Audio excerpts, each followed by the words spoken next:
Imagine, if you will, exploring the globe without the burden of accommodation expenses. Yes, you heard that right. Free accommodations while traveling. Sounds like a dream, right?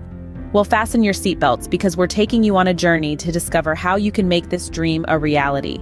Picture this. You're living in a gorgeous villa nestled in the hills of Tuscany, basking in the warm Italian sun, and all without spending a dime. Welcome to the world of house sitting. Travelers across the globe are taking advantage of this unique opportunity to stay in beautiful homes for free, in exchange for taking care of the property or pets while the homeowners are away. It's a win-win situation. You get a free place to stay, and the homeowners have peace of mind knowing their home is in good hands.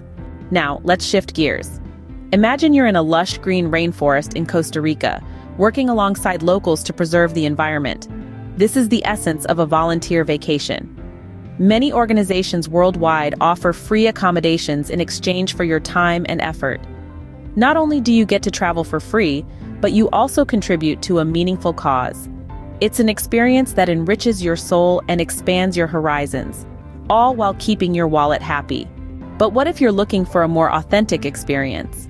Yearning to dive into the local culture and live like a local? Welcome to the world of hospitality exchanges. This is where locals open their homes to travelers for free. It's about mutual respect and cultural exchange. You might be cooking a traditional meal with your host in Tokyo one day, and learning how to dance salsa in a local's home in Havana the next. It's more than just a free place to stay. It's a doorway to experience the world through the eyes of the locals. So, there you have it. 3 incredible ways to travel the world without shelling out for accommodations. But this is just the tip of the iceberg. We've got plenty more budget travel hacks up our sleeve. Curious about how to score dirt-cheap flights? Or maybe you want to learn how to eat like a king on a shoestring budget? Well, you're going to have to stay tuned. Make sure to subscribe and hit that notification bell so you won't miss a thing. Because remember, the world is yours to explore, and with our tips and tricks, you'll be doing it without breaking the bank.